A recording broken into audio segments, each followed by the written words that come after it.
Happy Monday, Boca Raton. That's Stephanie Terra. And that's John Carter. And this is It's Raise Your Voice. Well, Stephanie, let me be the first to welcome you to the Boca Voice, and you're going to be starting your own segment, so why don't you tell us a little bit about that? Yeah, so my segment's going to be called Millennials Under a Microscope, and we're going to be specifically targeting the millennial demographic that is now in the Boca Raton area.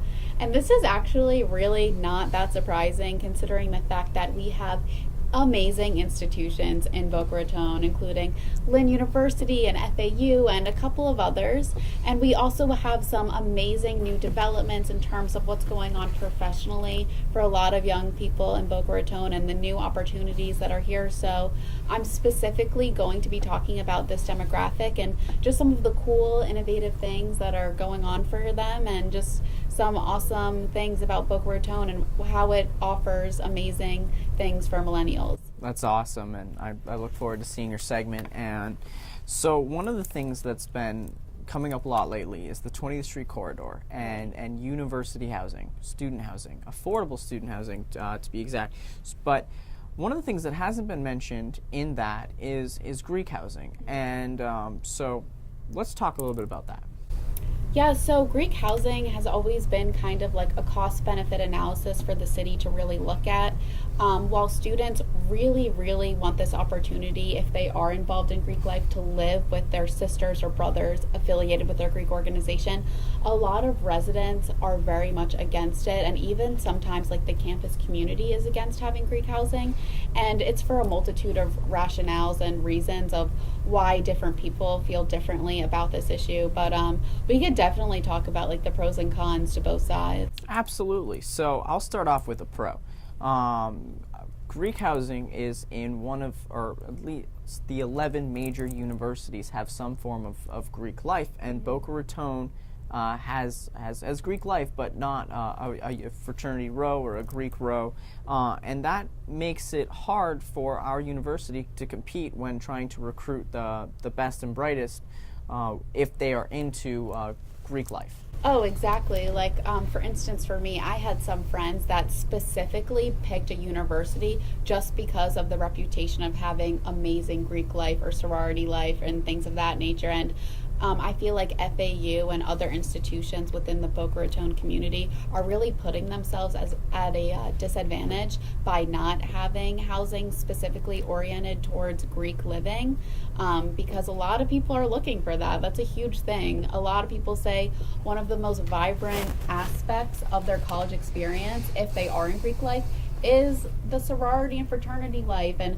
part of what is really encompassing that is living with your brothers and sisters. So absolutely, and there are Greek houses here in Boca Raton, a couple of them on Spanish River, some of them in the neighborhoods, and the surrounding residents absolutely hate it because, you know, there's parties and everything that's to be expected from college students. Right. But of course, when you're trying to raise a family, when you have work the next morning, you don't want to be surrounded by that. That's why it's definitely important that the city and the university carve out a patch of land for this to be able to happen to. Now, we're lucky that President John Kelly of FAU and Mayor Susan Haney of Boca Raton have both expressed interest in providing Greek housing. Obviously, the city won't pay for it, or neither will FAU. It's got to be the private sector. Exactly. So what are some disadvantages to having a fraternity row? Well, a lot of people may say that actually having actual tangible homes that are specifically for the Greek infrastructure of FAU or any other college or university in Boca Raton specifically may provoke hazing or other dangerous activities that currently don't really exist, luckily, in our safe Boca Raton area. A lot of our Greek fraternities and sororities are very much responsible, and they have been acting in a very appropriate manner when looked at as compared to a lot of other schools, not just in Florida, but just, you know, in our entire country. So a lot of people are afraid that, you know, everything is kind of like a heavy line, and once you go one way, you don't want things to totally get out of control, which is understandable. But like at the same time, you want things to positively progress. So sometimes you have to make tricky decisions in order, you know, the benefit may outweigh the cost. And so I think we owe it to our student population, especially for their amazing behavior, the way that FAU's academics have increased and other universities within the area. Like each class seems to be getting more and more intelligent and better test grades in order to get into these institutions. So it kind of seems like a mute question of whether or not we should do this, but rather when is this actually going to happen? Absolutely. And FAU, so fortunate, last year was ranked #1 university out of the public universities in Florida. They were ranked #1. The freshman class GPA of last year was a 3.9, which is absolutely incredible. Not to mention, these fraternities and sororities are so heavily involved in philanthropy and giving back to our community.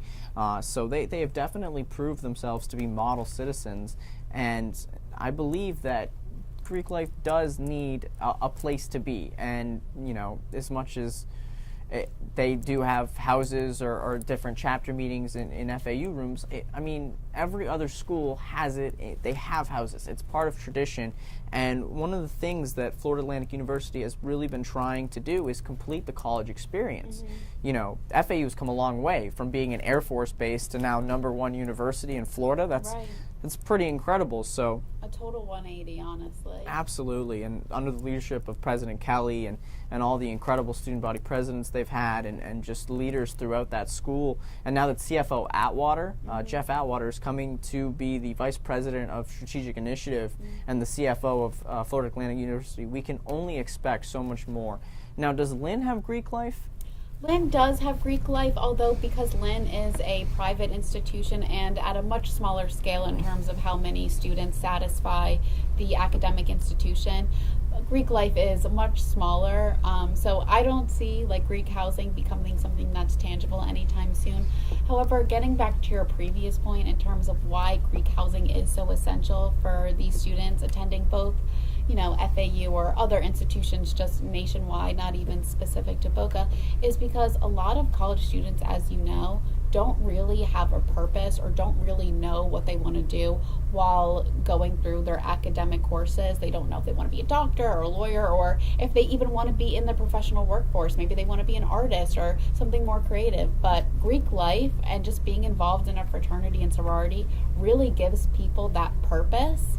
And to not complete that circle of what a Greek organization looks like, I really feel as though we're disenfranchising our students in the Boca Raton community. Absolutely. So hopefully we will see that soon.